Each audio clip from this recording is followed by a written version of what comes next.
Anonymous no more? Hi, I'm Scott Ott, and this is Bill Whittle now. And Bill, believe it or not, on Reddit, the author of the op-ed in last year's New York Times under the byline of Anonymous that has now resulted in a book called A Warning by the same author, Anonymous, says he will not remain anonymous forever, and he is offering to do what they call on Reddit an AMA, Ask Me Anything. And it's interesting, Bill. I mean, obviously we knew at some point this individual would be outed, this senior administration official in the Trump administration who has been critical of President Trump's erratic leadership and what he sees as misconduct in office, who's told us that there's a resistance in the administration that it has protected the American people going forward. And who what will we do without them? Yes, and who even mentions now that there was, it was unclear to me whether this plan was executed or not, but there was a planned exodus from the administration that was meant to highlight or draw attention to President Trump's leadership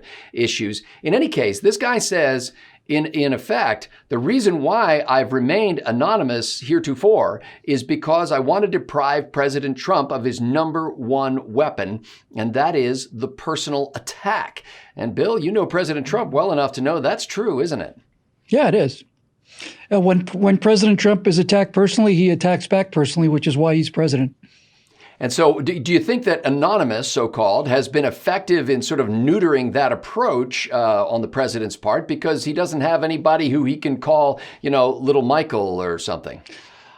No, I don't know. I don't know who this guy is, and I don't particularly care. I remember when the first charges, or whatever you want to call it, allegations came out, and a lot of people who thought Trump was a lunatic went, aha, and people who didn't think he was a lunatic went, aha. And that's that.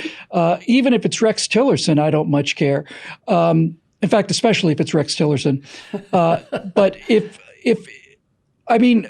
this would really have to be,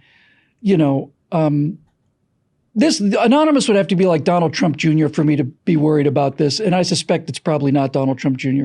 Well, and that was one of my questions that you've just jumped to.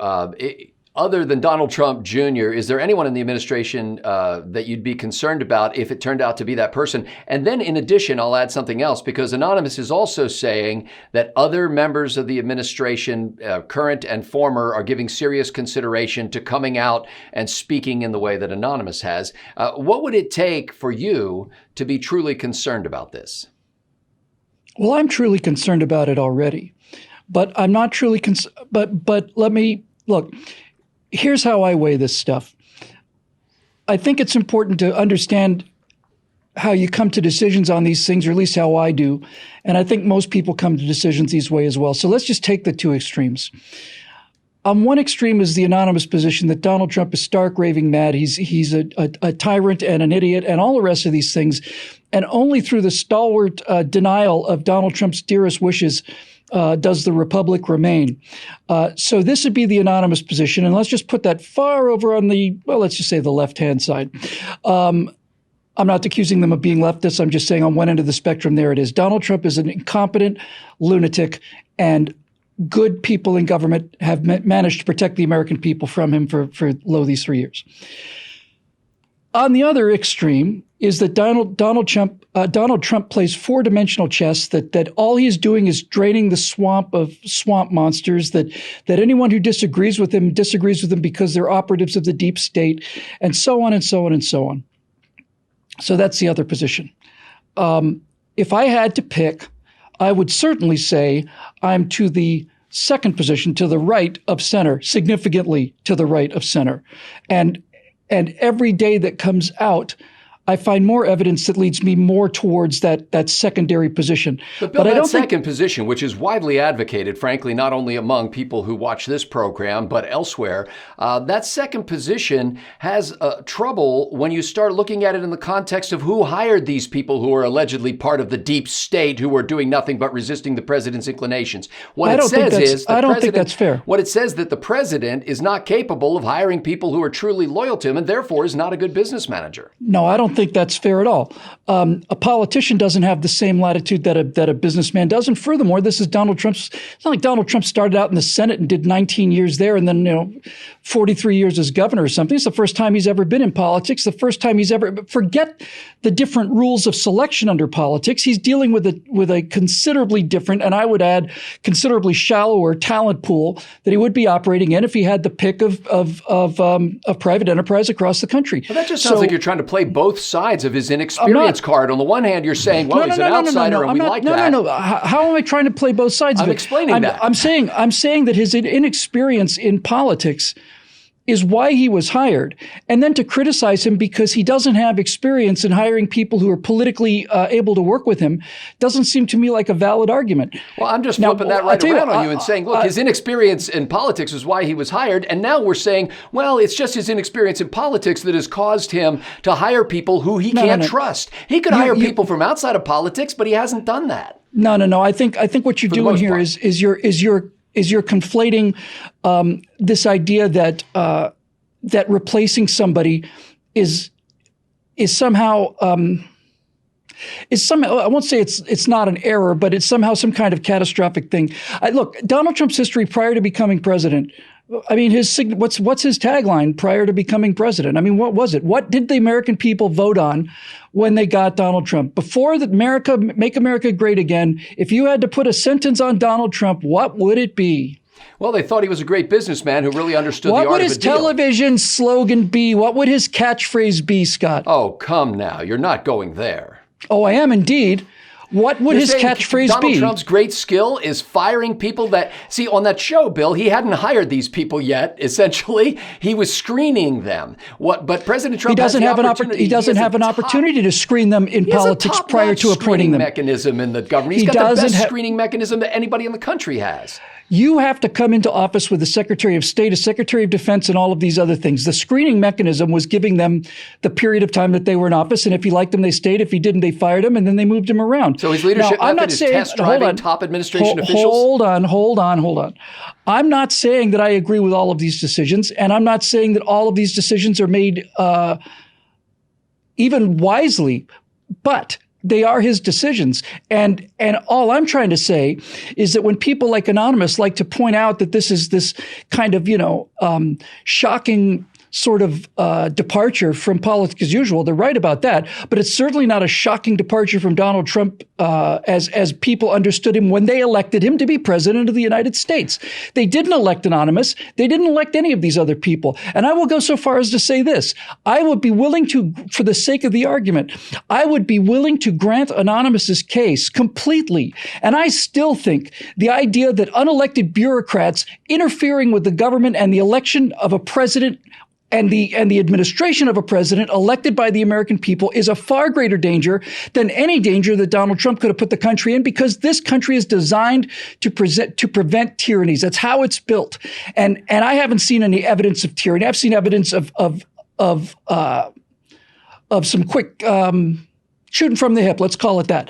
But I haven't seen any evidence of tyranny. But my point is this: the idea that either one or many or all of the appointed administration officials have decided that they're going to block what this president wants to do because it's in the interest of the American people is a greater threat than anything Donald Trump could possibly pose. That is, in fact, the theft of this government by people who are not elected, not accountable, nothing. They've just decided, like Comey and Brennan and all the rest, that they know what's better for the American people than the American people do. And that is an aristocracy, and that's real trouble. And I will concede that point and, in fact, back it up with the fact that Nikki Haley's new book, With All Due Respect, which I just finished listening to on the audiobook version of it, she calls out Rex Tillerson, the former Secretary of State, and John Kelly, the former Chief of Staff, because she says both of them basically asked her to help them to redirect the president, in essence, to not do what the president wanted them to do. And Nikki Haley's point was basically, if you're going to be part of this administration, then if you disagree with what the president does, number one, tell him. And number two, if he won't listen, resign. But just because you don't like the approach he's taken doesn't mean you have the right to stay in the administration and undercut that.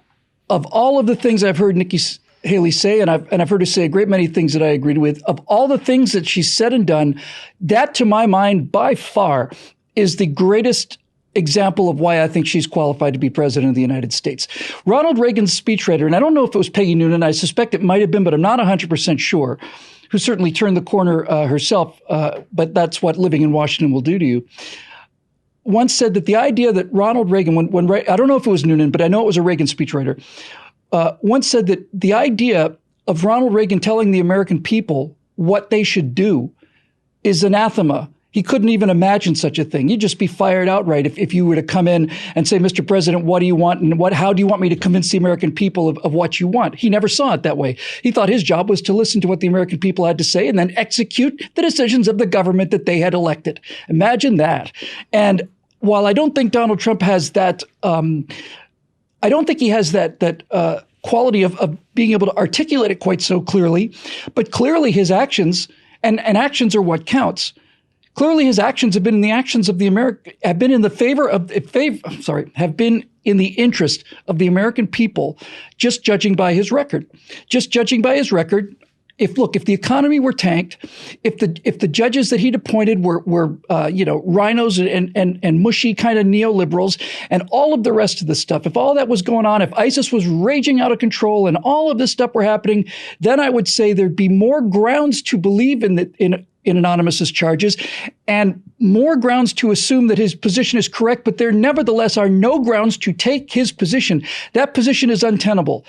The position that I've been appointed to the cabinet, or maybe I'm a holdover appointee, or maybe all of my friends are Obama. It doesn't matter. You do not have the right to tell the elected president of the United States what to do. And much more importantly, you do not have the right to sabotage or slow down his decisions because you personally don't agree with them. If you think you've got a better picture for America, then you should stop being anonymous, get out on the stump and get yourself elected. But the American people knew what they were doing when they hired Donald Trump, and they hired a guy who said you're fired. So I don't think many Americans are terribly shocked by all of this. And I do think that no matter how many times we see these people come and go, with the exception of Nikki Haley and maybe one or two others, I thought Mattis went out in a very dignified style and didn't do what some people are tempted to do, which is namely to say, well, I disagreed with the president, therefore the president should be removed. Mattis is a soldier and he's an honorable man. He said, I disagree with the president. I can no longer continue to work along this pathway in good conscience. Therefore, I resign. Resignation accepted. And that's how it's supposed to be done. So if Anonymous is looking for sympathy because he's standing up against a tyrant, and if he's looking for any kind of allegiance from the American people, that this guy who's called Anonymous has a better plan for America and has the moral authority to interrupt the intent of a duly elected president, that Anonymous needs to go back and start reading some Publius. Knowing that there is no way from the outside to affect the administration, as we've seen, for example, with Jim Mattis. I mean, Jim Mattis, as you pointed out, stepped down in a dignified manner, said, I had disagreements with the president. If one of us disagrees with the other and the other won't change, guess who wins. Guess who gets to leave? Yeah. I serve at his pleasure, yes. Exactly. So, however, we haven't heard nary a peep practically from Jim Mattis, except one sort of sidewise joke that he made at a dinner. Which was in response to a tweet that the president issued, wasn't it? Yes. Okay, so that's not. In any case, no, I'm not criticizing Mattis. So what I'm saying is, let's say you work in the administration of a president and you think that there are some serious issues with this presidency. Now, we've already established that you can speak to the president, and then if he won't listen, you can resign. But at what point is your obligation to tell the American public that there is a problem, knowing that the moment your name becomes public, you will be destroyed in your person and your character by the president who has proven above everybody else, not just presidents, everybody else we've ever seen in America has the ability to utterly destroy somebody with a tweet. At what point do you stand up and say, hey, look, it's me, Bill, and I think that there's a problem here, knowing that you're done at that point? All right, so let's deal with that because that's a fairly complex issue, and let's unpack it a little bit. First of all, if Donald Trump decides to destroy you, as you say, I've never seen Donald Trump do what they did to Brett Kavanaugh or anything even approaching what they've done to he himself personally in terms of the length of the attack, the falsity of the attack, and the just the sheer outrageousness of it, and the 24-hour coverage of it for months and months and months. So let's put that aside. What Donald Trump at his worst, at his most venal and petty, has not begun to approach these Russian collusion charges, Ukrainian collusion charges, all the rest of it. So they're not even in the same category. But when you say if I decide to disagree with the president, then I'm going to be ruined. I'm going to be destroyed. I think that was your word, destroyed. Well, and it's not just disagree with the president. It's like you think there are serious issues. Yes, I understand. I'll get to that in a minute. I come out publicly, make a stand, right? I'll get to that in a second. And you say the response to that, would I be destroyed? Well, there's no question Donald Trump wouldn't like it. And there's no question a lot of Donald Trump supporters wouldn't like it. But that's not exactly being destroyed. I'll tell you what being destroyed is, Scott. Being destroyed is being 18 years old and signing up to be in the U.S. Army and being sent overseas and being killed serving your country. I'm not going to say whether or not the cause was just or not, because that's not the point. That's not the point. The point is that being destroyed is being killed before you have a chance to come home and marry, let alone have a family. That's what being destroyed is. So I made a decision a long time ago. And this lasted through the 8 years of Obama and all the rest of it. And I was prepared to deal with it through 8 years of Hillary as well. Being destroyed is not being destroyed. Being destroyed is maybe having your career ruined, but that's not being destroyed. I'm not talking about personal hurt here. What I'm talking about is your ability. I'm talking about your ability to communicate a message before the president has a chance to cut the legs out from under. Now let me get to the other half of the equation. I love this country, and like many other American patriots, they love this country and would do anything for it. So let's go and take your premises as the case. Let's say that I'm working for Donald Trump in some inside capacity. I get to see him every day. And let's say that I see signs that the man is actually genuinely insane, dangerously insane, likely to cause a war, and is in fact absolutely smashing things, screaming things, throwing them around, drunk all the time. I'm not talking about Hillary Clinton. Kind of like Hillary Clinton, yeah. Now, if I saw that and I perceived that this threat was so genuine and so immediate, then here's what I would do. I would advise the president that in 48 hours, I'm going to resign. I would tell the president that upon my resignation, I am going to go to the press and discuss with them the things that I saw that caused me to resign. I would give him the respect of having the information before he got it from the press. I wouldn't ambush him and stab him in the back, if for no other reason than it destroys my personal credibility. Donald Trump undoubtedly would take preemptive measures to make me look irrelevant, insignificant, bitter, whatever he wants to. That's his right. He hired me. And then let me tell you what I would not do. The one thing I would not do, the single thing that I would not do under any circumstances, is be anonymous about this. That is what I would not do. I would get on television. I'd try to find the fairest network I could, and I would do an hour interview. And I say, my name is Bill Whittle. I was hired on this date. I resigned on this date. And this is what I saw. This, I think, is more important than my personal loyalty to the president, which I have towards any employer. And I would come directly out and I would state things. And by God, Scotty, if the things I was stating were, number one, not serious enough to generate this kind of interest, and number two, not corroborated in some significant way, but with evidence that I had, then I have no business doing that. But I can imagine a case, certainly, where my concern for the country overrides my personal loyalty to the president. But if that is the case, I think you are not only honor bound, but you're credibility bound to take the precise opposite course that Anonymous took. And what I would do, Scotty, is if I really thought this were the case, if I really thought America is in genuine peril because they don't know what's going on here with this man I used to support, then I would not take the Anonymous approach. I would take the John Hancock approach. I would write my name so large that I would want Donald Trump to be able to see it without reading glasses. I would make my name absolutely clear. That's what you do when you believe in something. That's what you do when you believe in something to the degree that you're willing to have your career destroyed, willing to lose all of your friends and all of it, because you have decided that this is the right thing to do morally. And if it's the right thing to do morally, you put your name on it. And the fact that this guy is anonymous, has been calling himself anonymous, wrote a book anonymous, and now he's still anonymous. He's still dangling the anonymous thing. Wait till you find out who I really am. Every single day that goes by, and the credibility is ruined once you start.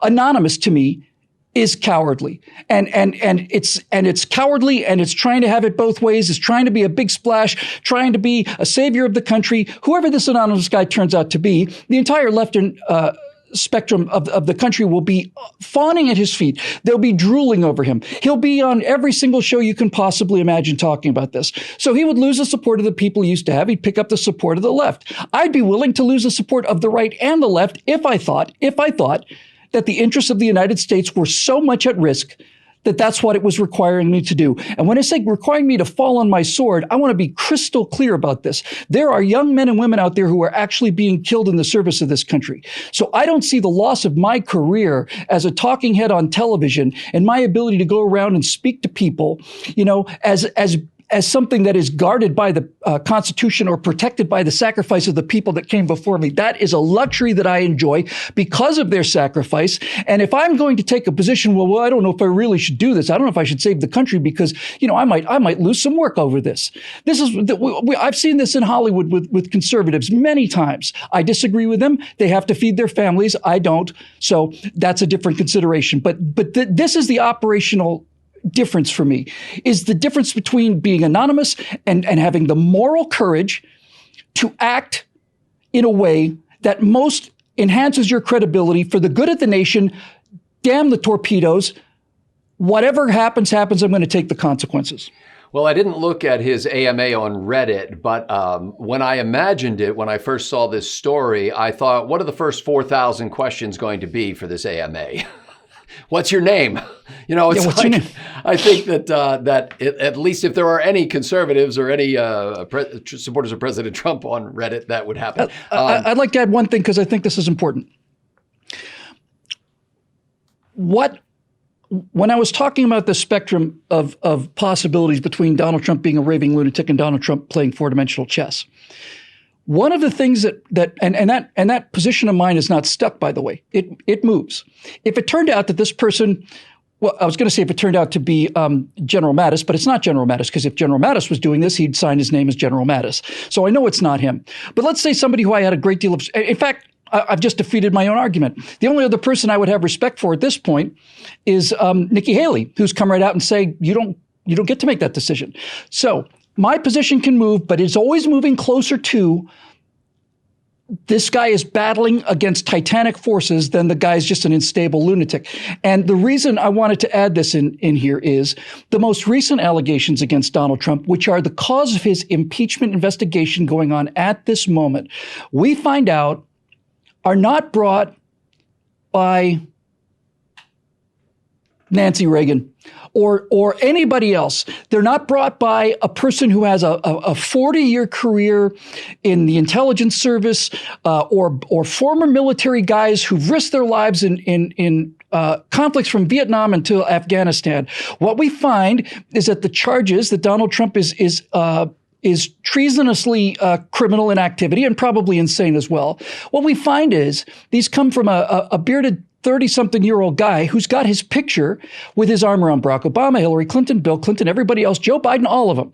So the fact that the accusations on Donald Trump are coming, and all they can find in 3 years are coming from this guy who said he heard about a phone call that somebody else listened to. That's it. That constantly moves my position even closer to Donald Trump being on the tail of people who don't want to be revealed, don't want to be removed from their office because their arrogance has caused them to believe that they know what's better for the American people than the American people do. And I think Anonymous is going to be in for a real big surprise if he thinks he's going to be recognized as some kind of hero.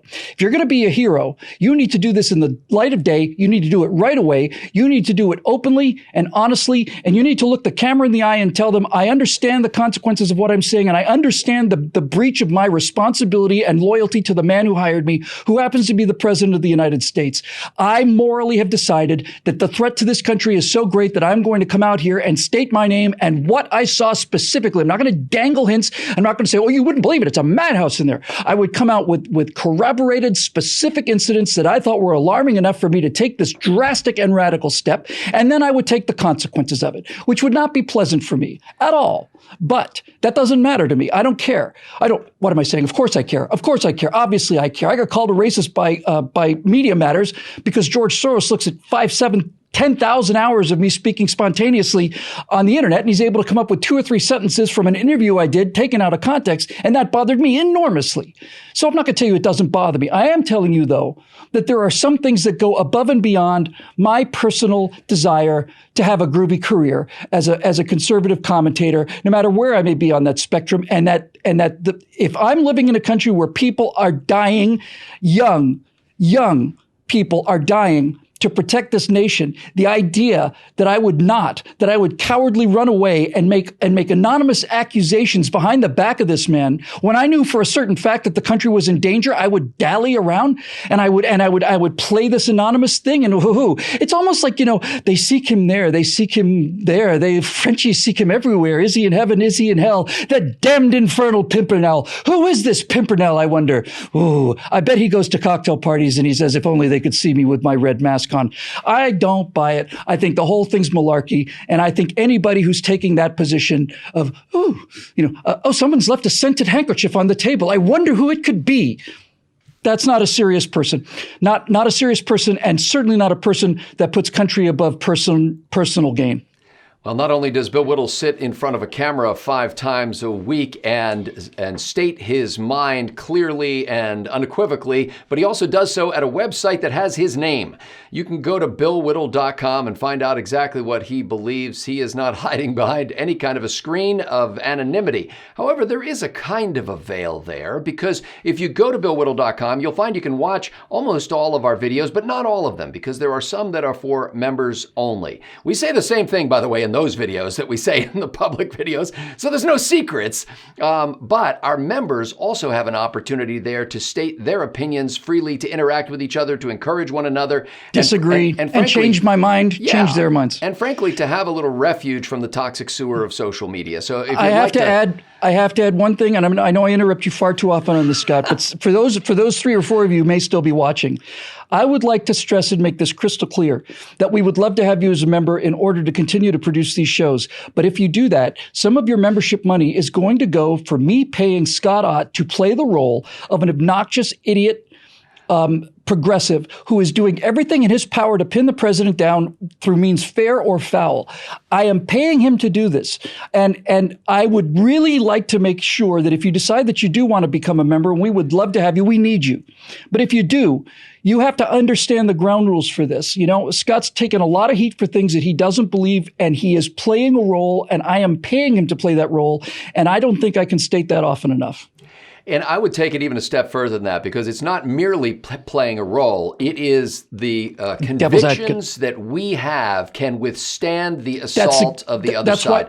That's why the show is here. And so we want to ask the tough questions, and the members at billwhittle.com welcome those tough questions, because they know that their time-tested principles can endure the onslaught. If you'd like to join our membership, you can go to billwhittle.com and click that Become a Member link. You can also listen to us all the time on your podcast app, and I'm not going to tell you what it is right now, but we have another exciting new way, a channel for you to enjoy this kind of programming coming up very soon, assuming the authorities approve it. I'll let you know as soon as. Does it involve a series of tubes? I can't tell you. I can't even tell you about the tubes. It's so mysterious. It's almost like an anonymous process that we can't reveal. In any case, we're grateful to the members at billwhittle.com for making this possible. So for Bill Whittle, I'm Scott Ott. Thanks for watching.